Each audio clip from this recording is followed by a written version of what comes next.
καλωσορίζονται από τα δελφίνια μας.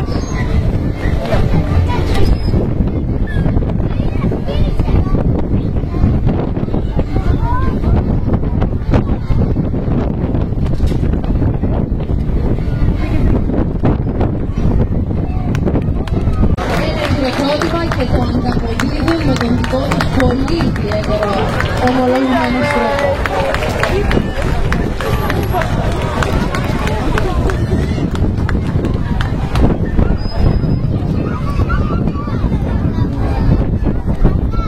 Και τώρα θα έρθουν από πολύ κοντά για να μάθουμε περισσότερες πληροφορίες για αυτά τα ζώα. Για να κάθεστε κάτω και να μην σηκώνεστε.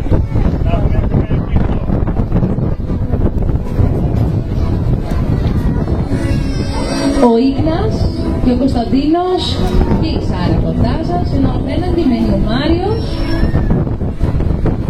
Παρακαλούμε να παραμένετε καθιστοί, θα έχετε την ευκαιρία να δείτε.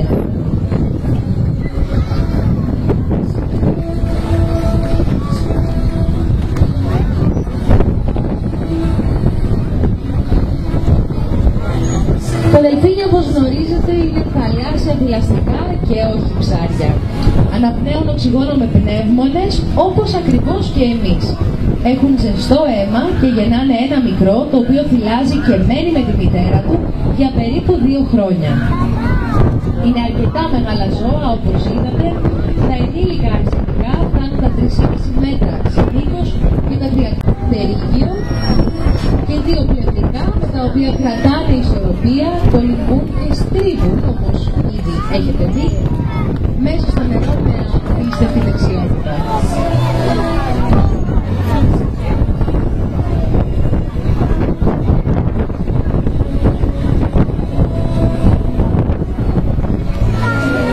Όπως είπαμε, είναι θηλαστικά. Η μύτη τους είναι μια τρύπα που βρίσκεται στο πάνω μέρος του κεφαλιού τους, στο σημείο που σας δείχνουν τώρα οι εκπαιδευτές. Ονομάζεται φυσιτήρας. Μπορούν να κρατήσουν την ανάσα τους για 15 λεπτά και να καταδύονται σε βάθος 300 μέτρων. Αν κάνετε λίγη ησυχία, θα μπορέσουμε να ακούσουμε τον ήχο που κάνουν όταν ανεβαίνουν στην επιφάνεια του νερού για να πάρουν ανάσα.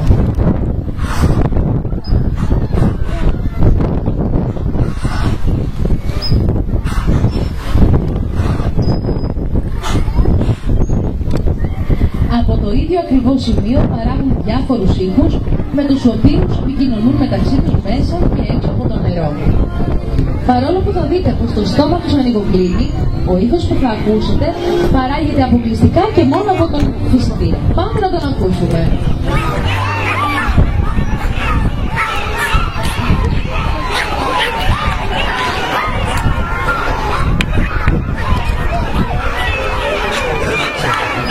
Μην μου πείτε ότι δεν αξίζει ένα χειροκρότημα αυτή η μελωδία.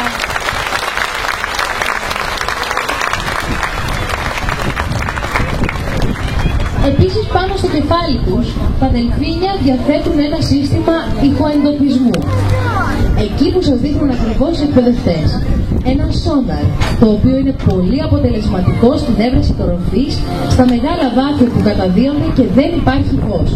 Μπορούν να εντοπίσουν ένα ψάρι ή ένα αντικείμενο ακόμα και κάτω από την άμμο. Όσο για το ρίχος τους, αυτό είναι πολύ δυνατό. Λέγεται πως μπορεί να σπάσει το καβούκι μιας χελώνας. Όπως ήδη έχετε δει, τα δελφίνια τρώνε ψάρια. Καταναλώνουν κατά μέσο όρο 10 κιλά ψάρι την ημέρα.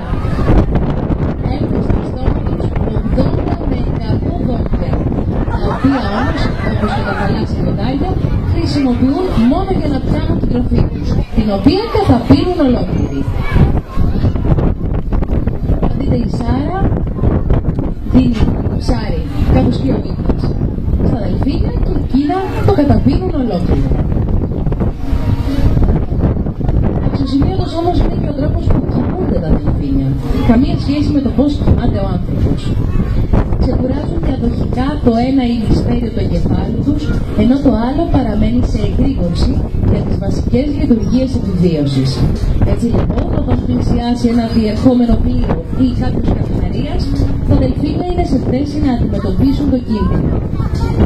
Δυστυχώς όμως, όπως για τα περισσότερα ζώα, έτσι και για τα δελφίνια, ο μεγαλύτερος κίνδυνος δεν είναι ούτε τα διερχόμενα πλοία, ούτε ο καρχαρίας. Είμαστε εμείς οι άνθρωποι με τη συμπεριφορά μας, με τη μόλυνση και τα σκουπίδια που πετάμε, την υπεραλίευση που σημαίνει στέρηση και φύση από τα δελφίνια, αλλά και τα δίκτυα, στα οποία βλέπονται αυτά τα υπέροχα πλάσματα και πνίγονται. Με την φροντίδα του ανθρώπου, τα δελφίνια μπορούν να φτάσουν μέχρι και 50 ετών. Εδώ στο Αττικό Ζωολογικό Πάρκο μας ενδιαφέρει πολύ η υγεία όλων των ζώων. Με τη χαρακτηριστική κίνηση που μας δίνουν αυτή τη στιγμή οι εκπαιδευτές μας, τα δελφίνια μας δίνουν την ουρά τους για να ελέγχουμε την εξωτερική τους κατάσταση, κοιλιά και τα πτερίγια τους, μας επιτρέπουν να παίρνουμε αίμα από μια κεντρική αρτηρία που περνάει από την ουρά, μια πρωτοβουλία, για απαραίτητες προληπτικές εξετάσεις, καθώς και έχουν μάθει να ανεβαίνουν μόνα τους σε μια ειδική ζυγαριά για να ελέγχουμε το βάρος.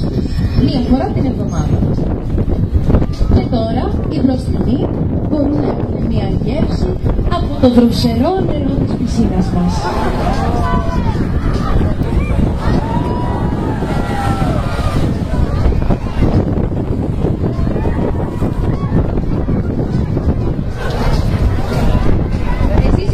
Είναι αλμυρό το νερό.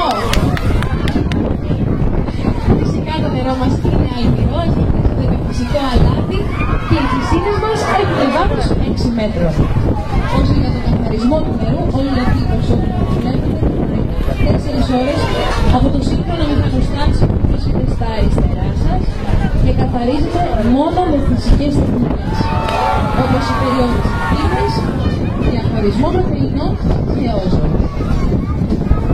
Όπως είδατε, τα δελφίνια διαθέτουν μια πολύ δυνατή ουρά, που σε συνδυασμό με το ηλίο δέρμα τους και το υδροδυναμικό τους σχήμα μπορούν να αναπτύσσουν ταχύτητες, όπως βλέπετε να περνάνε τώρα από μπροστά σας, έως και 45 χιλιόμετρα την ώρα, να καταδύονται σε μεγάλα πάθη και να πραγματοποιούν άλματα μέχρι και 5 μέτρα έξω από το νερό.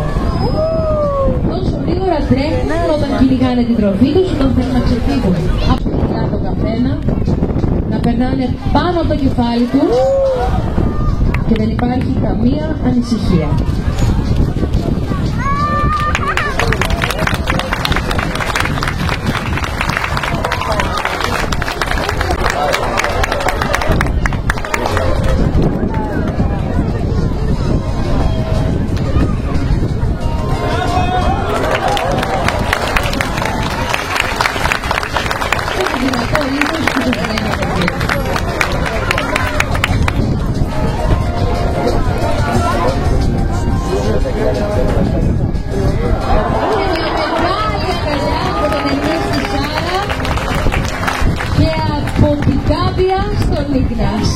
Και τώρα ετοιμαστείτε για διαδοχικά άλματα κατά μήκος της πισίνας.